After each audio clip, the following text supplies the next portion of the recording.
జూబ్లీహిల్స్ ఎలక్షన్లో కాంగ్రెస్ ఓడిపోతుందని చెప్పి తెలిసి పూర్తిగా దిగజారి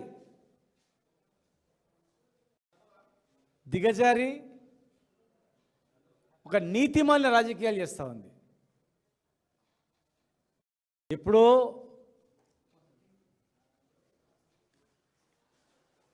ఎప్పుడు దిగిందో తెలియదు ఆ అభ్యర్థితో ఫోటోలు అనేటివి.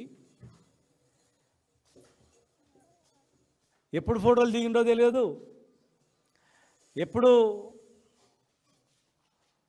మాట్లాడిన ఐడియా కూడా లేదు. ఆ ఫోటోలు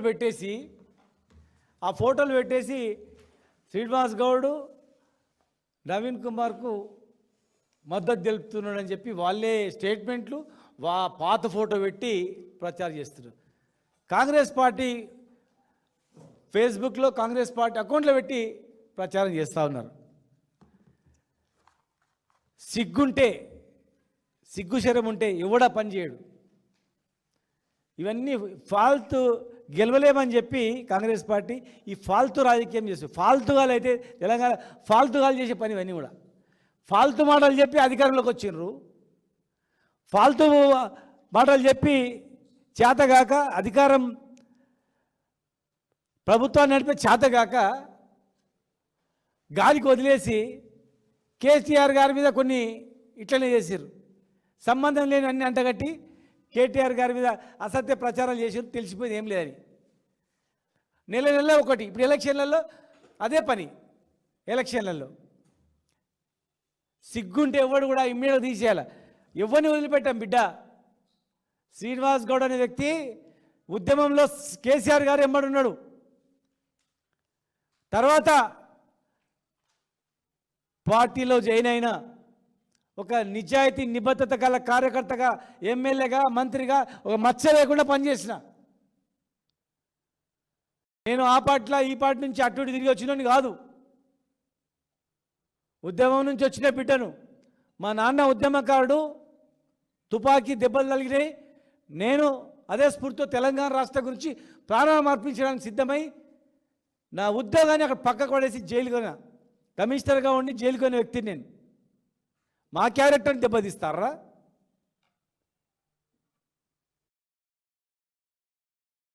ఈ ప్రభుత్వంలో మొత్తం ఇదే దందా. సెటిల్మెంట్లు, బ్లాక్మెయిలింగ్లు. ఈ బ్లాక్మెయిలింగ్ ప్రభుత్వం ఇది. మేము రాజకీయాల గురించి రాలేదు, తెలంగాణ గురించి వచ్చినాం. తెలంగాణ తెచ్చిన నాయకుడు వెంబడి ఉన్నాం. మా జీవితం అంతా కేసీఆర్ వెంబడే. మా జీవితం అంతా కేసీఆర్ కుటుంబం వెంబడే. నా జీవితం మొత్తం కూడా బీఆర్ఎస్ పార్టీకి అంకితం.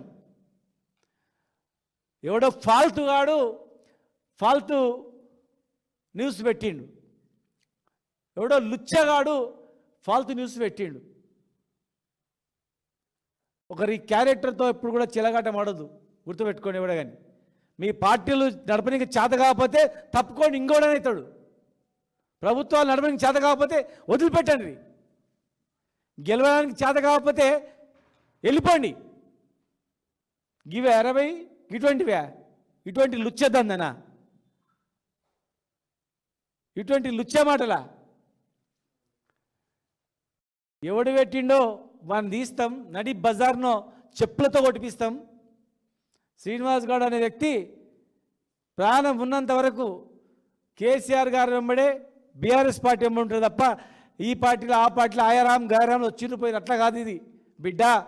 మేము రాష్ట్రం గురించి ఇలా రాష్ట్రం ఏమైనా అవుతుందంటే తట్టుకోలేము. మేము రాష్ట్రం తెచ్చిన వాళ్ళం, కేసీఆర్ గారు ఉన్న వాళ్ళం కనుక ఏ ఒక్కరికి నష్టం జరిగినా, రైతుకు నష్టం జరిగినా, కార్మిక నష్టం జరిగినా, తెలంగాణ కింద పడిపోతుందంటే గుండెలో కొట్టుకుంటున్నాం మేము. అలాంటి నాయకుడు వెంబడి ఉన్నాం మేము ఈ పార్టీలో ఉండి అటువంటి లుచ్చా స్టేట్మెంట్ ఇస్తాం రా భయ్. మేము ఒక ఉద్యమకారుని ఉంటున్నా బిడ్డ. ఎవడు పోస్ట్ చేసిండో తెలంగాణ అంటారే, ఒక అయ్యా అమ్మ కొడితే ఇట్లా చేయరా అంటారు. గట్లా ఇది బిడ్డ. మేము ఒకటే మాట అంటాం, ఉన్నంత ఇట్లా క్యారెక్టర్ని లూజ్ చేసి దెబ్బతీయాలంటే కాదు. గవర్నమెంట్ పోగానే మా కుటుంబాన్ని బాధ పెట్టింది, మా తమ్ముని 45 రోజులు జైల్లో పెట్టింది. మొట్టమొదటిగా పేదల ఇండ్లు కూడా కొడితే అడ్డం పోతే జైల్లో పెట్టిర్రు. మా కార్యకర్తలను జైల్లో పెట్టిర్రు. కేసుల మీద కేసులు పెట్టిరు, అయినా లొంగలే బిడ్డ. కొట్లాడతామని ప్రాణాలకు తెగించే తెలంగాణ గురించి కొట్లాడిన వెళ్ళాం. ఈ బుడ్డ బెదురుతామారా బిడ్డ అని చెప్పినాం. ఇలా మా క్యారెక్టర్ని దెబ్బతీయడానికి ఒక కుట్ర, ఎప్పుడో కుట్ర. లుచ్చనా కొడుకులు డైరెక్ట్ ఎదుర్కోలేక దొంగ కేసులతో మా కుటుంబాన్ని నివేదించారు. అసత్య ప్రచారాలు చెప్పి క్యారెక్టర్ దెబ్బతీయాలని చూసిండ్రు. ఈరోజు 6 నిమిషాలు మా అభ్యర్థిని గెలవడానికి మేము కృషి చేస్తుంటే కాంగ్రెస్ అభ్యర్థిని గెలవడానికి అని పాత పోస్ట్ పెట్టి చెప్తారు. బిడ్డ, సైబర్ క్రైమ్లో కేసు బుక్ చేస్తున్నాం, సివిల్ కేసు బుక్ చేస్తాం, క్రిమినల్ కేసు బుక్ చేస్తాం, డిఫర్మేషన్ సూట్ వేస్తాం, ఓ 10 కోట్లకు డిఫర్మేషన్ సూట్ వేస్తాం. వదిలిపెట్టాం ఎవరిని కూడా. డీజీపీ గారిని అడుగుతా ఉన్నా, డీజీపీ గారు మా దగ్గర పింక్ బుక్ లేదు, రెడ్ బుక్ లేదు, ఎల్లో బుక్ లేదు, కాకి బుక్కే ఉందన్నారు.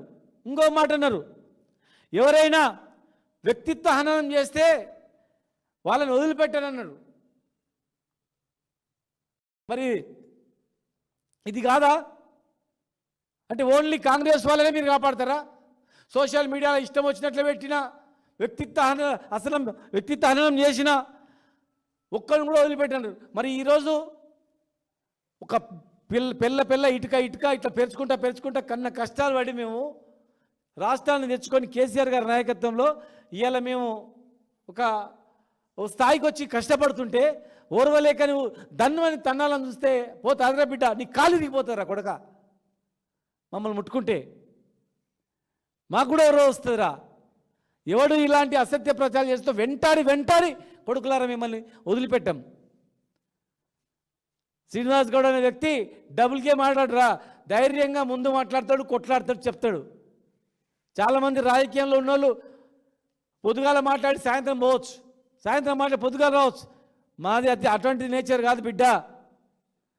ఇలా ముఖ్యమంత్రి గారు కూడా పెళ్లిళ్ళకి పోతున్నారు, అక్కడ ఇక్కడ మా వాళ్ళ పెళ్లిళ్ళకు కూడా వస్తున్నారు, మా పార్టీలకు ఫోటోలు దిగుతున్నాడు. అన్నంత మాత్రాన జరిగిపోతుంది అట్లా. జనంలో ఎవడన్నా ఫోటో దిగవచ్చు. ఏ సందర్భంలో మాకే గుర్తులేదు, ఏ సందర్భంలో కలిసినామో అనేది, ఏ ఫంక్షన్లో కలిసినామో అనేది. అవి పెట్టేసి మీకు అలవాటు బిడ్డ.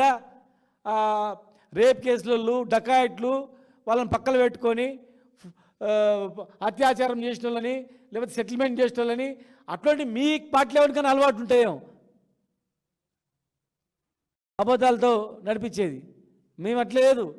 ఇలాంటి డీజీపీ గారు కూడా జోక్యం కలిగించుకొని ఏ ఛానళ్ళు వచ్చినాయి, ఫేస్బుక్లో ఎట్లొచ్చింది, మీ దగ్గర సాంకేతిక పరంగా పరికరాలు ఉన్నాయి, మీ దగ్గర సిబ్బంది ఉంది, మీరు వెంటనే దీని మీద ఎంక్వైరీ చేసి ఎవడు పెట్టిండో, ఏ లుచ్చగాడు పెట్టిండో అని బజార్కి ఇడ్చి చేయాల. తెలంగాణ ఉద్యమకారులతో, తెలంగాణ గురించి కొట్లాడిని తెచ్చిన వాళ్ళతో ఇలాంటి పరాశకం పెడితే ఎట్టి బస్సులో ఊరుకోం, వాడిని వదిలిపెట్టాం. అటువంటి ప్రసక్తే లేదు. మా అభ్యర్థి గెలుస్తున్నాడు కనుకనే, ఆమె గెలుస్తుంది కనుకనే, మాగంటి సునీత గెలుస్తుంది కనుకనే అసహనానికి గురైపోయి పుకార్లు పుట్టిస్తూ, భయపెట్టిస్తూ, భయప్రదలకు గురి చేస్తూ ఇలాంటి దుష్ప్రచారాలు చేస్తూ గెలవాలని చెప్తున్నారు. బీసీలకు కేసీఆర్ చేసినంత ఎవరు చేసిండు? రాజ్యసభ మెంబర్లు ఇచ్చిండు, సగం 5 మందిని ఎమ్మెల్సీలు ఇచ్చిండు, మమ్మల్ని అందరూ తయారు చేసిండు మంత్రిగా. మీలాంటి వాళ్ళు మర్రి చెట్టు లాంటి వృక్షం కేసీఆర్ అంటే. చెట్టు మీద ఎక్కి కొమ్మ మీద ఎక్కి కొమ్మను అనుకుంటోళ్ళు కాదు బిడ్డ. మేము చెట్టుకు నీళ్ళు పోసి ఇంకా విశాలంగా చేసి దానిలో మేము బతుకుతూ 10 మందిని బతికించుకోవాలనుకుంటోళ్ళు మేము. గుర్తుపెట్టుకోండి. ఎందుకంటే ఏదో ఫస్ట్లో చూసి వదిలిపెట్టిన, మామూలుగా క్యాజువల్గా కానీ దాన్ని మళ్ళీ స్టేట్మెంట్లు పెట్టి కాంగ్రెస్ అఫీషియల్ బుక్లో పెట్టిండ్రు. సిగ్గుందా అసలు పెట్టడానికి మీకు? అసలు మనుషులే 60 అఫీషియల్ ఫేస్బుక్లో పెడుతుంటే ఇంత ఫేక్ న్యూస్ పెడుతున్నాం, ఉమ్మిస్తారు, కాకరిచ్చి నోట్లో ఉమ్మిస్తారని అనుకోరు ఎవడన్నా? అఫీషియల్ ఫేస్బుక్లో పెట్టి ఇంత అసత్య ప్రచారాలు చేస్తారు బిడ్డ. ఎవరిని వదిలిపెట్టాం? ఎవరు పెట్టినరో సివిల్ క్రిమినల్ కేసులతో పాటు డిఫర్మేషన్ దాదాపు 1 కోటి నుంచి 5 కోట్ల వరకు వేయాలనుకున్నాం. వేసి మిమ్మల్ని వెంటాడతాం అని చెప్పి తెలియజేస్తాం. దయచేసి మీడియా మిత్రులు కూడా ఎవడో చూసి దండమని మీరు కూడా పెట్టొద్దు. ఎందుకంటే ఇప్పుడు కేసు పెట్టాల్సి వచ్చినప్పుడు ఏ ఛానల్ వచ్చిందంటే అవి కూడా మేము పెట్టాల్సి వస్తుంది, ఏ యూట్యూబ్ ఛానల్ వచ్చినాయంటే అవి కూడా మేము పెట్టాల్సి వస్తుంది. మీకు చట్టం మీద అవగాహన ఉందో లేదో తెలియదు. ఏది లేనిది మీరు ప్రసారం చేసిన యూట్యూబ్ ఛానల్ పెట్టినా దానికి మీరు కూడా బాధ్యులు అవుతారు. డిఫమేషన్ సూట్ కింద ఆయన మాట్లాడింది కదా నేను వేసిన అంటే కాదు, ఆయన మాట్లాడింది వాస్తవమా కాదని తెలుసుకొని వేయాలి. ఎవరి జీవితాలతో చెలగాటం ఆడొద్దు. అట్లా ఎంతో కష్టపడి ఈ స్థాయికి రావాలంటే మెట్టు మెట్టు మెట్టు మెట్టు ఎక్కి ఈ స్థాయికి వస్తాం. వచ్చిన వాళ్ళతో ఉట్టే కింద కూర్చొని ఓకే పైశాచికాన పొందితే కాదు. నిబద్ధత గల వ్యక్తులం మేము. ఉద్యోగం చేస్తూనే 2 సార్లు జైల్లో పెట్టిన భయపడకుండా కొట్లాడిన వాళ్ళం. ఎలక్షన్లో మనం ఓడిపోయిన తర్వాత వికలాంగుల ఇల్లు కూలగొడితే మేము పోతే అక్రమంగా మా తమ్ముని 45 రోజులు జైలు పెట్టి వేధించినా భయపడలేదు. మా కుటుంబ సభ్యులను మానసికంగా వేధించినా భయపడలేదు. పార్టీ మారితే పోతే అంటే ప్రాణం ఉన్నంత వరకు ఆ పార్టీలో చేరే ప్రసక్తే లేదురా. ఉన్నాం ఒకటే పార్టీల, బతికినాం ఒకటే పార్టీల, చచ్చినాం ఒకటే పార్టీల తప్ప ఇలాంటి పని చేయమరా అని చెప్పి చేసినాం. ఇట్లా మా వ్యక్తిగత జీవితాలతో చెలగాటమాడితే భగవంతుడే మీకు తగిన శాస్తి చెప్తాడని చెప్పి తెలియజేస్తూ, దయచేసి మీడియా మిత్రులు కూడా దీన్ని సీరియస్గా తీసుకోవాలని చెప్పి మీ అందరు కూడా